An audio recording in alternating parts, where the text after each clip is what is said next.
Welcome to Deep Conversations Podcast. I'm your host, Ryan Stewart, and I am blessed to be here today with my homies, Erica Jones and DeVaughn Jerrell. And we're going to be talking about their upcoming show on October 7th at the art gallery called 1994. So let's start in 1994. I'm assuming that's when both of y'all jumped on the scene, right? Yes, sir. Yeah. Yes, sir. So at what age did you guys start drawing? Shoot, I don't know. It was real early for me. I would say at least 8. I know I was getting stuff framed around 10 years old, but around 8 was when I was like drawing a lot, honing in on skills and such. I was drawing early also. As early as elementary school. It was just one of those things where, they start you off with the arts and stuff early. They try to keep you well-rounded in all the subjects. And then after a while, you went to middle school and that stuff kind of falls off and people just do their own thing, but I stuck with it, so. Mm-hmm. So I'm gonna start with you, DeVaughn. What's your strongest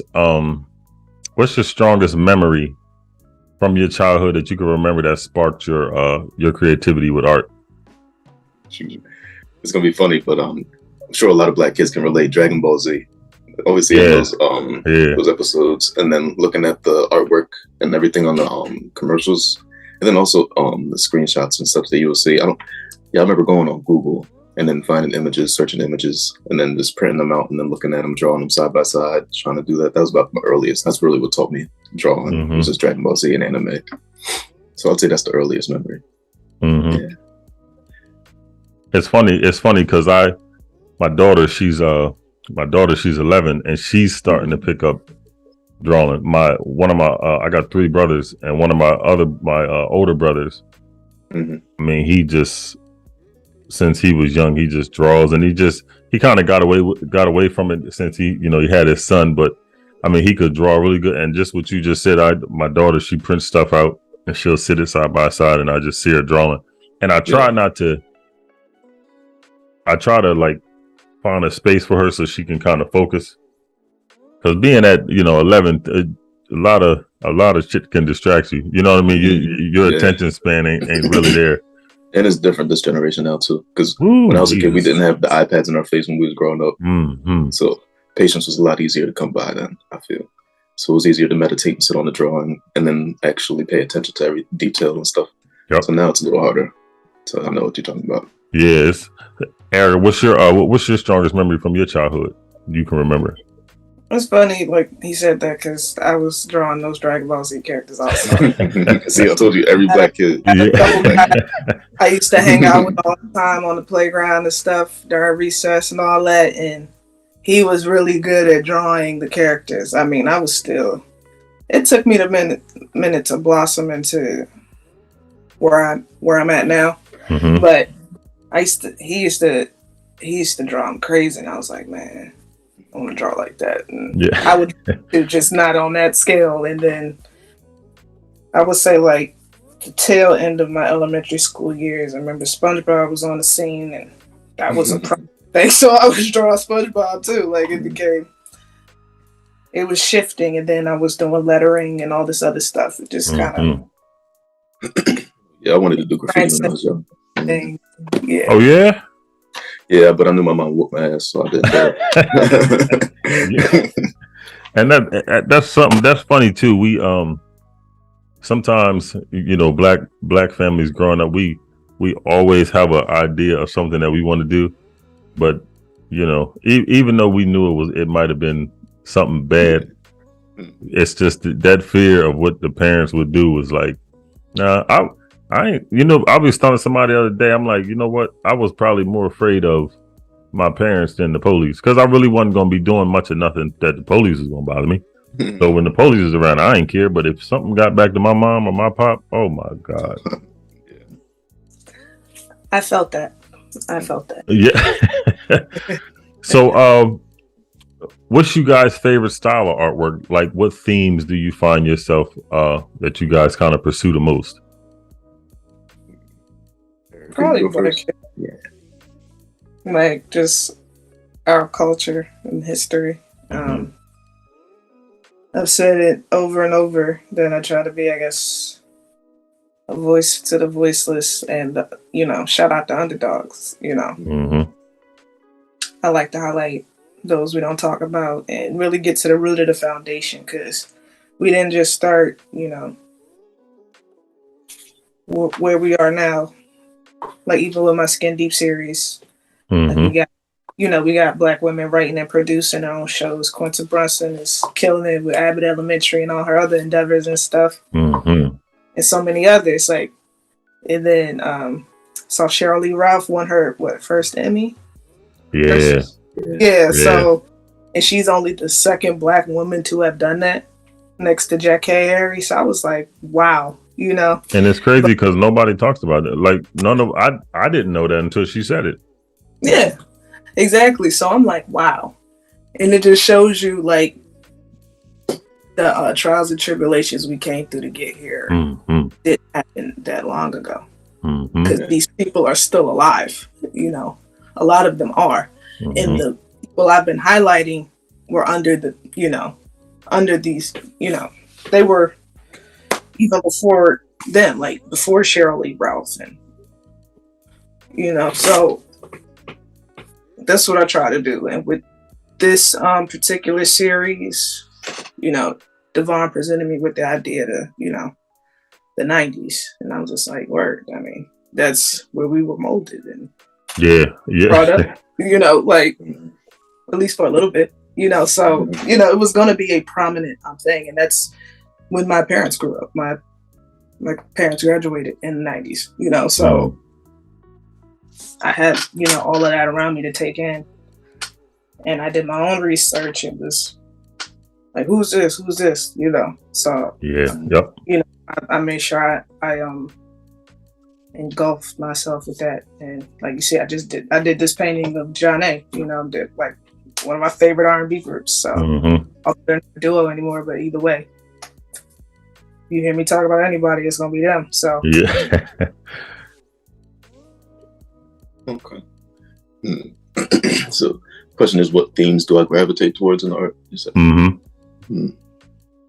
really like anything that clarifies history, because of course we all have our own perspective on it and our own lens, and reading one person's history book is not going to give you the full encapsulating image of it. So I like to see multiple perspectives of what people experience throughout times. So anything that depicts like an outside of the box thought or theme of what happened in the past, even though my art doesn't is not exactly what I like to watch. I know that happens a lot too. Like some rappers will say their favorite music is R&B and such like that. And of course mine is just portraiture, and I love just capturing people's essence. But what I'm really drawn to is anything that will make people think about what they believe to be very true, and then like kind of crack open that foundation they had and make them think, okay, maybe this is like a broader view than I thought it was. Anything that'll just I guess spark thoughts or emotion of things that people thought were solidified already in their beliefs. It's really what I go towards. So I'm interested in finding out the concept and the idea for the show 1994. Okay. Well, I was working on it about, I think, May, and that's the same month when I actually ran into Erica for the first time. I didn't even know who she was or anything, and then I saw her work hanging in the Contemporary when it was part of Unpublished Niggas, when Seven God and Shakira Hunt, they had their show they presented. So I saw it there, and it stood out to me. And I was like, And then I was reading her placard, and I saw that she was from Aberdeen, and my dad also just moved to Aberdeen recently. So I was like, all right, this is really standing out to me now. I was like, a lot of little syncs popping up. So later on Instagram, I see Nataki. She posts on the Soul Firm that she's doing the solo show, Skin Deep. I was like, okay, just next month. I'm like, yeah, let me go through here. So I pop up, and then she said that she's heard about me already. And I'm like, wow, really? Okay, cool.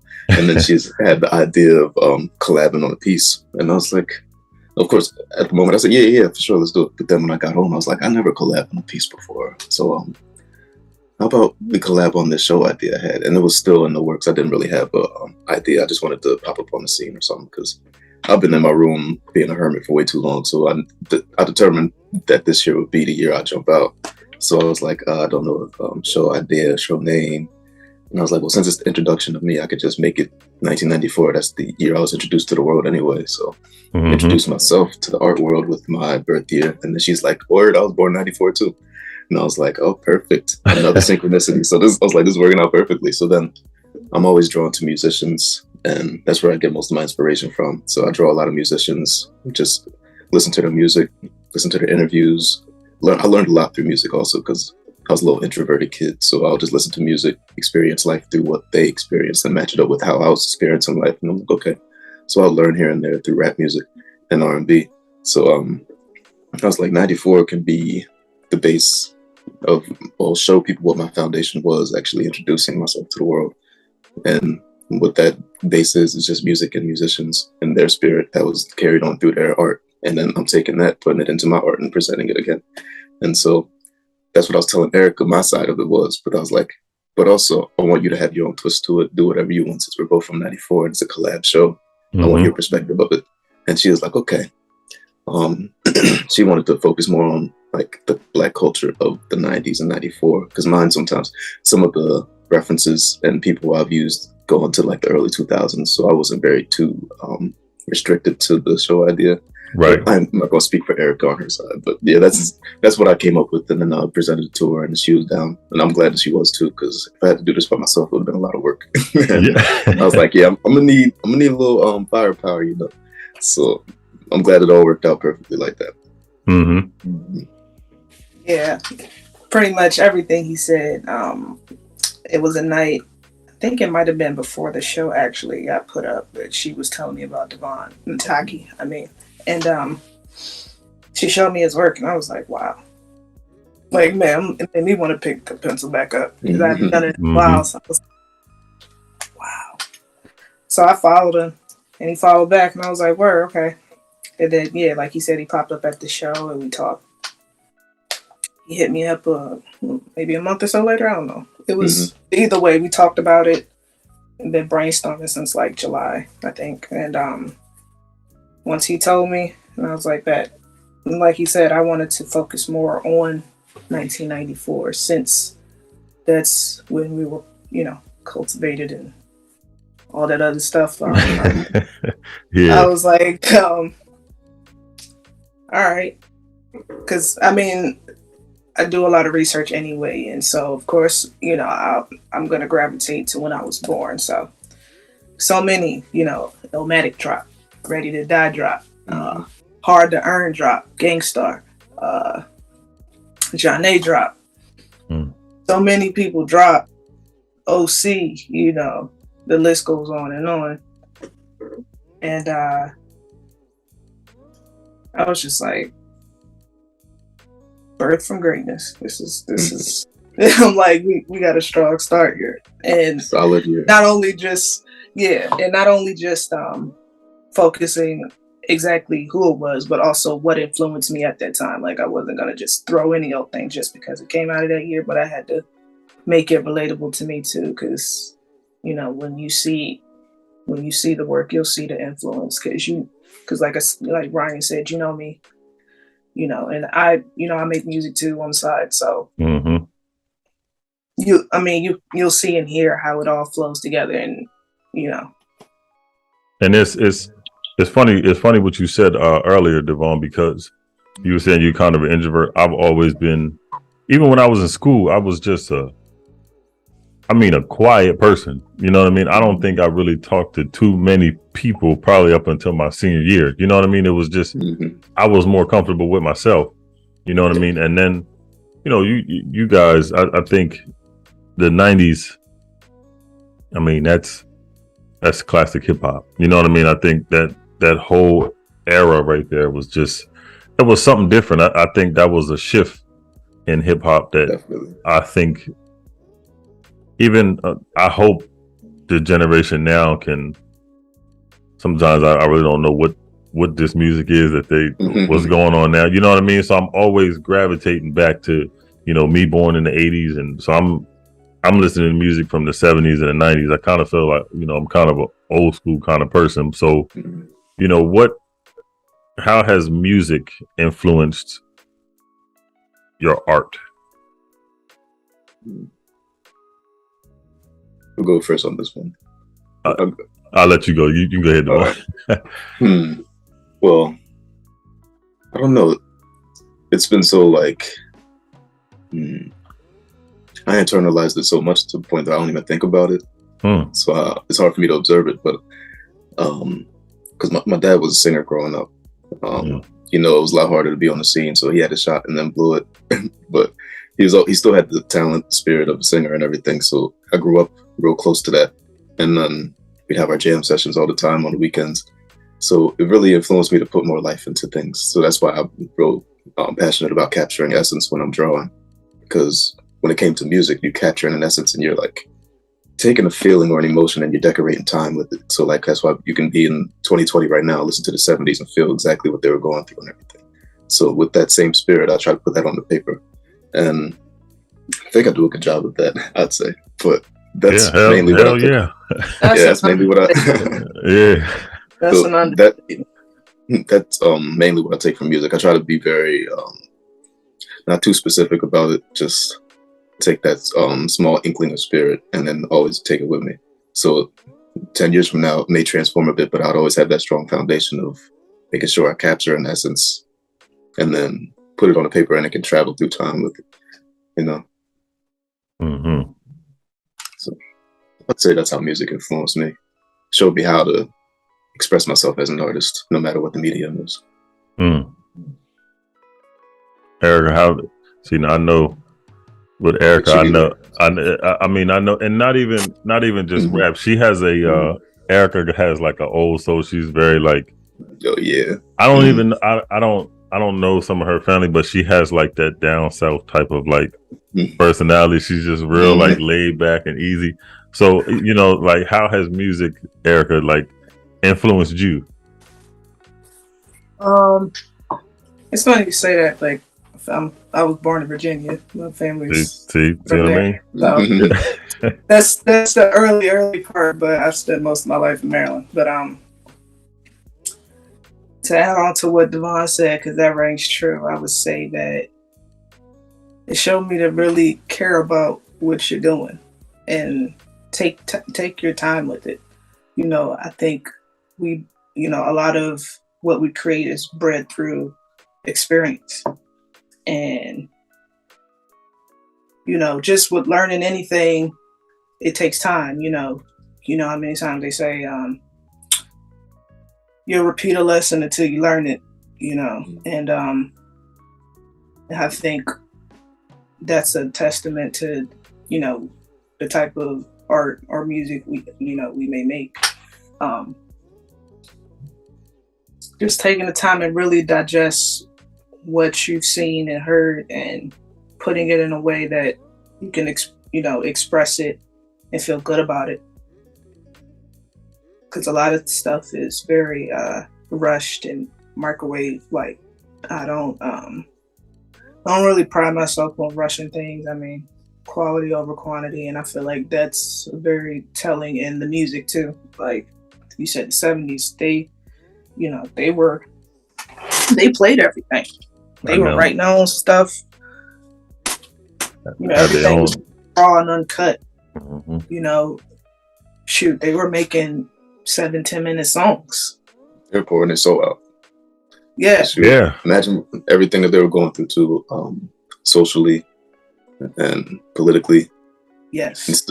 They were barely treated like human at times. Yeah, and the drugs was heavy around that time. So when they was consumed in those drugs, those raw feelings was really coming out too. Yeah. It all definitely played a part. So I think I try to embody that same thing and make sure I'm expressing it in a way that I want to tell it and I want it to be seen and felt. Intention. That's really the takeaway from that. Yeah. Yes. What is I'm gonna start with you, Erica, but what's your dream project? My dream project. Wow. Because I know y'all have drawn so many different pieces. Y'all probably don't even think about it. Mm-hmm. Yeah, I mean, I don't know that I have a dream project, but I know I want to move in a direction where I'm doing a lot of more scenic work. You know, I do a lot of portraits and stuff. So in addition to just capturing these people in the moment, because I've always been interested in people and who they are behind the music and stuff, because, you know, a lot of things sound great, but, you know, even while, you know, everything is done with intention, when you have a machine behind you, things can get shifted in a way that you might not agree with or not fully on board with. So that was my thing. But I think capturing us as a whole as people, I think I want to start doing that, showing us in our habitat environment, showing, you know, we do anything like anybody else. Just it's got a little more pizzazz to it. It's funny. I'm gonna let you answer that question too, DeVaughn. But it's funny you said that, because, you know, when I started my podcast, the thing that I wanted was to have a space for people like us to be able to come and express and, you know, show our creativity and our, you know, our intelligence and all of that stuff. Just something that we can talk about. And it's, you know, I never would have thought it would have, you know, got to where it's at right now and to where it could possibly go. But, you know, listening to you, you know, talking about, you know, the art and how you vision, you know, what your vision is for our culture. It's we all got the same, you know, ideas for where we want our people to go. It's just we just got to push it and go for it. Unite. You ain't lying. You can go ahead, DeVaughn. All right. I'd say a dream project would be something like, I guess that's more than just one medium that's put into one room and creates a whole experience. And I've been thinking about this for years, but I never pinpoint what exactly I would like to do, because I'm still, of course, discovering and developing who I am. So as an artist, I understand that that's going to keep changing, but I actually enjoy the fact that it's going to continue to change and grow. And then, so I guess my dream project would be sort of like me through the years boiled down into like a little anthology and presented to the world something that, of course, my mama could be proud of. That's a big cursor right there. And not even worried about the money that I'll make or how many people experience it or who's all into it, but got to make your mama proud, and also my future kids be proud of the work that I've done and left, and the mark that I left on the world. So, but I definitely do see it being in like, when I envision it, being in a gallery or a museum at the size of the Met or something of that stature. Yeah, I usually have a lot of big dreams for myself, so I definitely see myself having like a solo exhibition there, and that being a place where it's held. Yeah, something for us though, like not just something that could be for people who just cultural vultures or just there for the moment, anything like that. No, I would like to make it exclusive for people who actually understand that, people who are at our level and who we are right now, you know. So yeah, it's hard for me to put it into words. It's just a feeling I get when I think about that. When you ask that question, it's like a feeling that overcomes me, and I get excited about it. But then I'm like, how would I pinpoint this? Because I have so many different interests. Like with music, of course, music will be part of our 1994 experience. We have a little playlist we made out, and I notice we keep adding music to it because I check it every now and then. I notice we keep adding songs. It's about 5 hours long now. I got one today. My bad. Yeah, and so definitely would love music to be part of the experience. I'm big on psychology, human psychology, how our brains work, how we experience the same thing. We all got like a million perspectives on the same event, and I love to see how psychology works or how we're involved in that way. So I want the dream project to have that be a piece too, where maybe like I interview a select amount of people and then create a piece of art based off of how they thought about a certain thing or felt about a certain thing. And then definitely want to evoke a whole lot of emotion with any piece that's hanging on the walls, any installation that's part of the first part of the show. But yeah, definitely would love to get my hands into some music and the physical painting, drawing, and building sculptures for my dream project.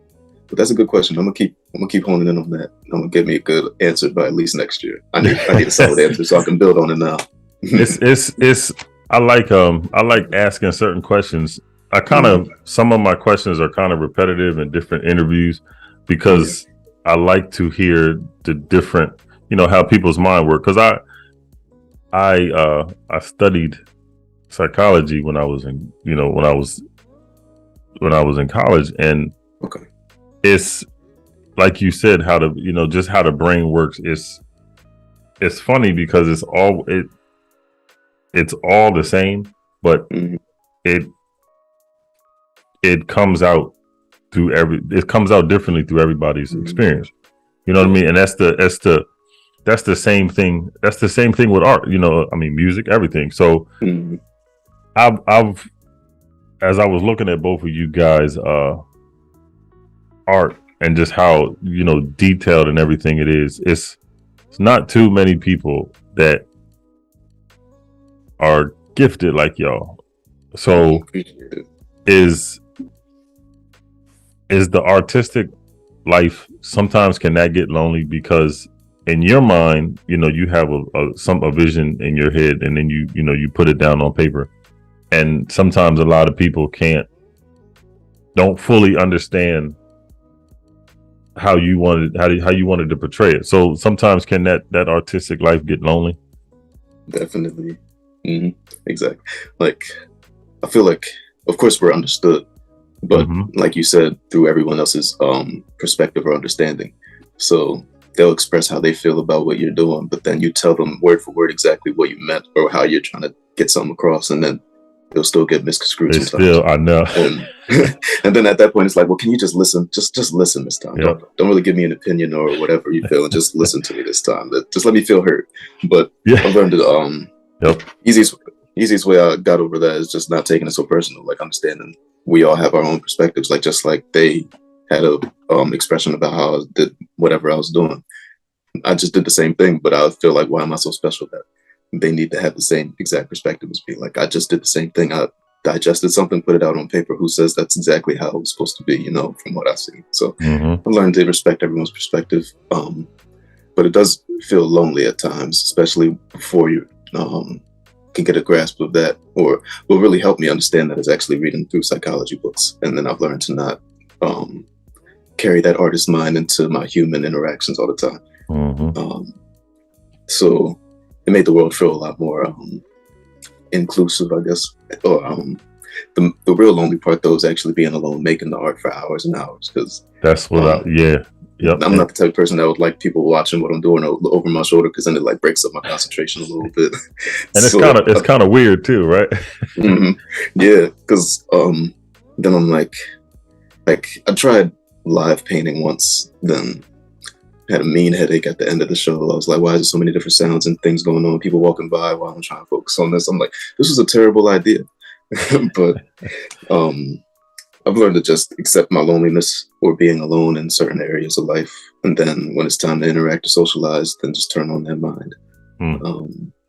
Learning to keep a balance here and there, not to overindulge on either side, because it can easily get out of whack.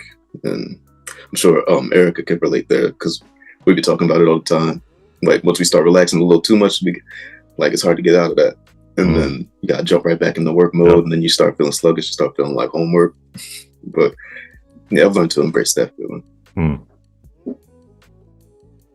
Yeah, it definitely gets lonely. For more reasons than one. I'm not sure I'm quite there yet where DeVaughn is as far as separating the artistic mind from the human interactions. Yeah. My mind is always working out something or whatever, or just playing on words with anything. Sometimes somebody might say something and I'll bust out into the rhyme or something. I just, or at least in my head anyway. I'm just like, and then my mind goes there and I lose everything. Somebody say it, I don't hear it no more. I hear the song.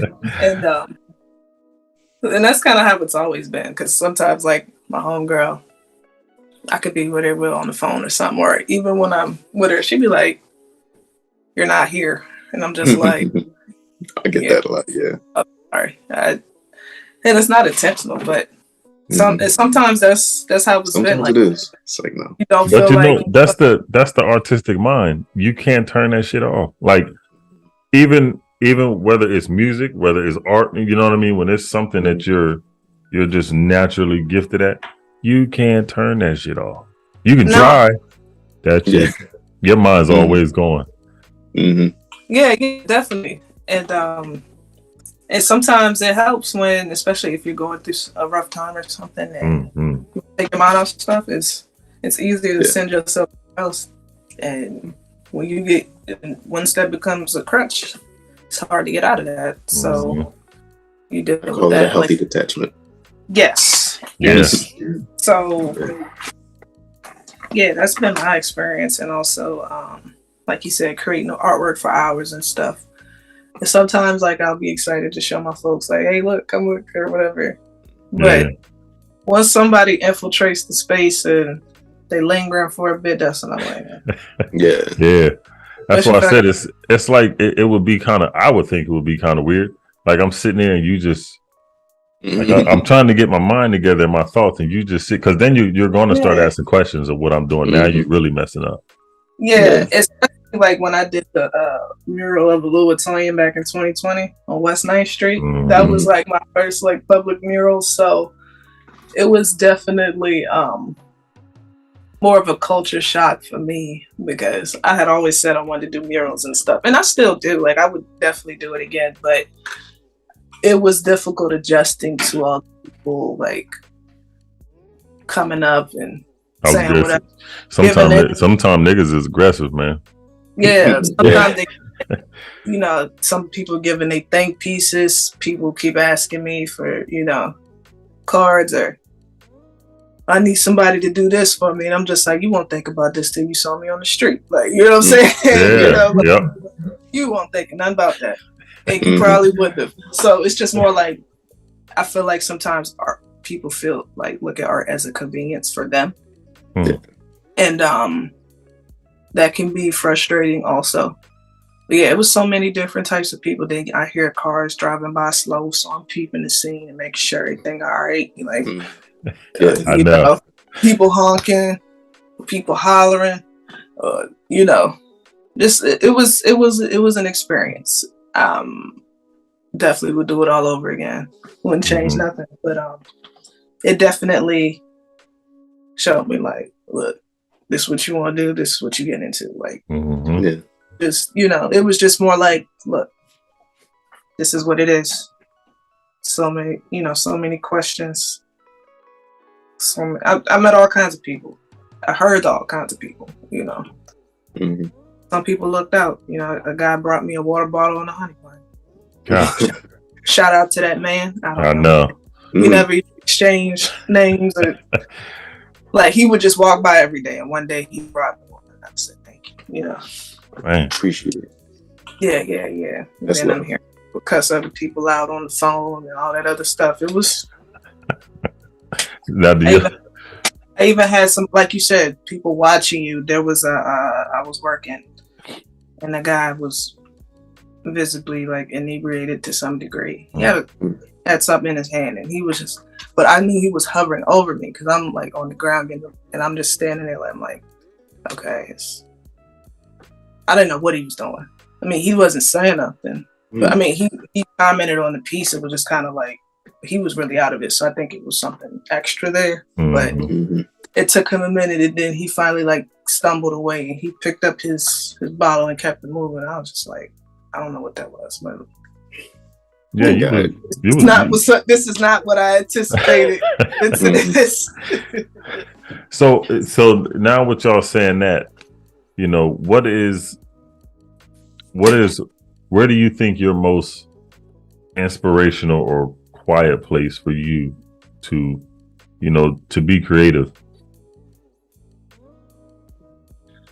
I do a lot of thinking in my bedroom. That's where I create all my work. That's where I'm at right now. So When it's time for like to conjure up some ideas, I digest everything that I've been like experiencing. My mental diet. I try to, whenever it comes to inspiration, try to hone in on my mental diet, make sure what's on the forefront of my mind and what's like being brought into my subconscious all align for a little bit. And I take a moment and just lay on my bed, meditate for a little bit. And sometimes it turns into sleep, but meditate for a bit. And then that's where I draw my inspiration from, like, where do I want to take this or that? Or when I find certain references, I'm looking for a certain emotion that I'm trying to evoke. And then once all that aligns, I go straight to the drawing boards. But my bedroom is definitely where I do all that. That's the easiest place for me to find my quiet place. Mm-hmm. Like quiet my mind and everything too. These four walls. Yeah. Mm-hmm.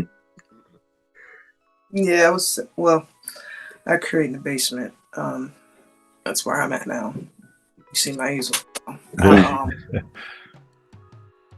Yeah, but it is, it's not a shared space in a way that people stay down here with me, but there are people coming and going here and there, or they come down to exercise or whatever. So this is the most, I guess, space I get. It's the most quiet I get. So until further notice. Yeah, so, to get that studio space.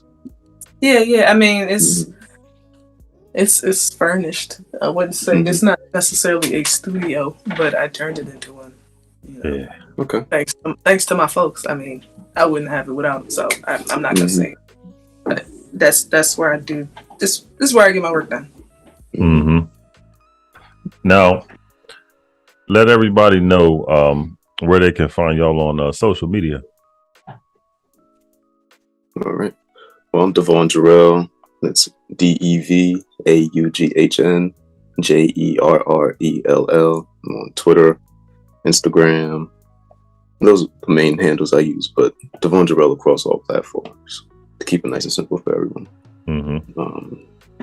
Yeah, I think I'm only on Instagram and Twitter. What else do I have? But yeah. That's me. Yeah, I got a slew of a slew of platforms. I have a website, www.elizeofficial.com. That's the name I usually go by if I'm rapping, or if I'm rhyming, or I'm painting. Elize, ELIZEOFFICIAL.com. I got 2 Instagrams, e.lizeofficial, all together. That's my music page, Elize Art, e.lize art. That's my art page. Elize on Facebook, Elize Official on TikTok. Oh yeah, TikTok too. Same old thing. DeVaughn Jerrell. Elize on YouTube. Yeah. See it in the little corner where my name is. That's how it's spelled. Yeah. Capital E dot capital L. I know. But the accent. When I first met you, Sarah said it's Elize, and that's what I was putting. I didn't put the dot, and I couldn't find you. I'm like, I don't know where the, and she was, and I. So when I had sent it, I'm like, I can't find her. So when I sent it, she was like, "You missing a dot." I'm like, "You ain't say that." I'm like, I just put E and then space. You know what I mean? I'm like, "You ain't say that." So E the dot. Whole process, but people gonna get hip. People are gonna get hip, and they gonna spell it right, and they gonna stop butchering. Yeah. Now, some people just don't care. It'll be in front of their face. I've had people say, "Hey, Erica," and put a K, and I'm just like, "Oh no, you know you disrespectful." Yeah, Wow, disrespectful. But that's neither here nor there.